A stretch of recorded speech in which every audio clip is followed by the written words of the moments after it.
Now, days after the first case was confirmed last year, experts were concerned about whether government had the capability to deal with the pandemic. Government had to deal with various scenarios involving the unpredictable spread of the virus. Joining us now to expand on this discussion is Professor Alex van der Heever from the Wits Governance Department, who was at the forefront of some of the developments. Professor, a very good morning to you. Thank you so much for joining us. As we reflect on a year that since we last saw the very first case of COVID-19, when it comes to the manner in which government responded and where we are today, what are your some of reflections on that? So our key issue is really how we deal with uncertainty when faced with a challenge like this, because we are never going to have complete information, and some information is going to be revealed over time. And so there are going to be cases and instances where government does some things that don't work out. And the question really is whether those decisions, even in the face of uncertainty, were the right kinds of decisions to be made.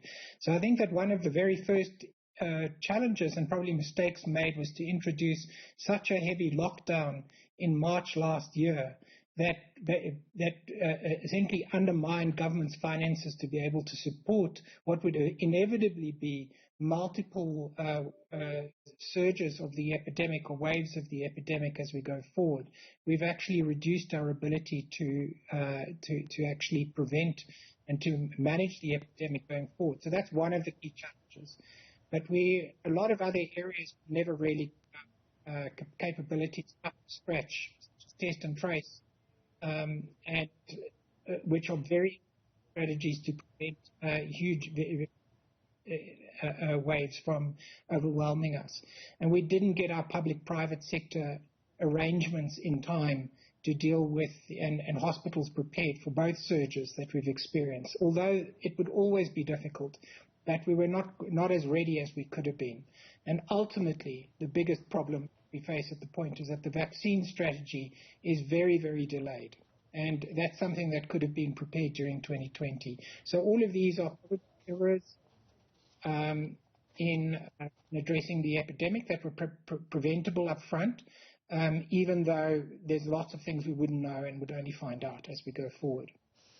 The attention is now essentially turning to phase 2 of the vaccination rollout program. I mean, we heard in Parliament this morning as the Health Department was briefing a committee about who will be prioritized in the second phase of the vaccine rollout. They're talking about health workers still, frontline workers with comorbidities. But there is still a lot of sketchy and grey areas about when exactly this process will start and how it will be rolled out, especially as we're now learning from reports that healthcare workers have begun dispensing coronavirus shots to peers.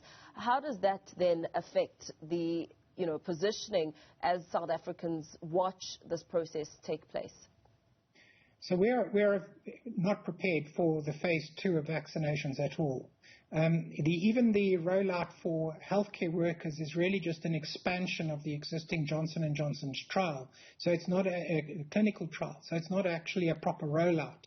So it's just been used as an indirect way of kickstarting the phase 1 portion of the vaccinations. And the current doses that we have for that don't actually cover all the healthcare workers. So phase 2 is not in sight yet. And the problem is that we're also sitting with the AstraZeneca vaccine, or if we haven't given it away already, that could have been deployed for a lot of phase 2, even though it wouldn't have been the perfect vaccine at this point, but it may prevent against severe illness. And if it were given not to the frontline health workers, but to people who have comorbidities and are older, those are the people at risk of severe illness. It would have been a reasonable contingent decision to make at this point, a reasonable decision to make, given that we would have no other alternative. And my concern is that we actually don't have the on-the-ground rollout capability for a widespread phase 2 rollout. We just don't have enough vaccination sites and enough capability to vaccinate at that sort of level. But we should have had up to 3 million AstraZeneca vaccine doses at this point as part of the general rollout, as opposed to the Johnson & Johnson process now, which is basically an expanded clinical trial. Now, a short while ago, we had Health Minister Dr. Zweli Mkhize here on Newsroom Africa speaking to one of our reporters from the Edenvale Clinic in KZN. And he essentially was painting a picture of what would come in the next month or so when asked about when the rollout for ordinary South Africans would take place.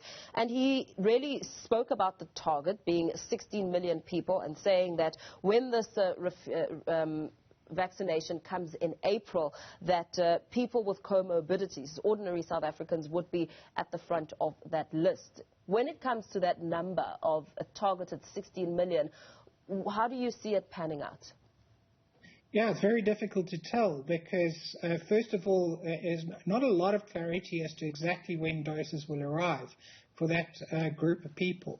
So 16 million, if it's the 2-dose regime, let's say it's Pfizer, then you'll have to give more than one. You'll need double the number of the target population. So my sort of rough estimate had been 20 million in that particular grouping.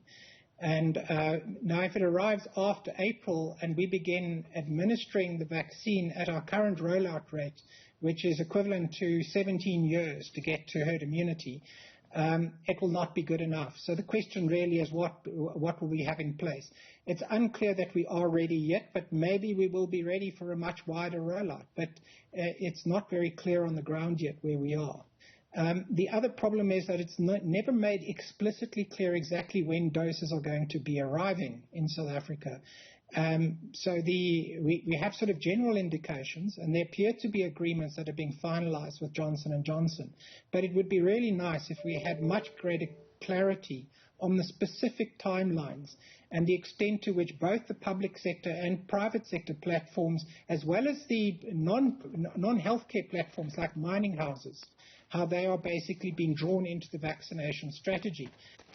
Because they will be absolutely key to making sure that we get the rate of vaccinations up. Because it's not good enough just to have the doses. We have to be able to vaccinate between 250,000 to 300,000 a day or more when we get to that point. Very well. Thank you so much for your time and that input coming out from Professor Alex van der Heever, Chair of the Field of Social Security Systems at the Wits School of Governance.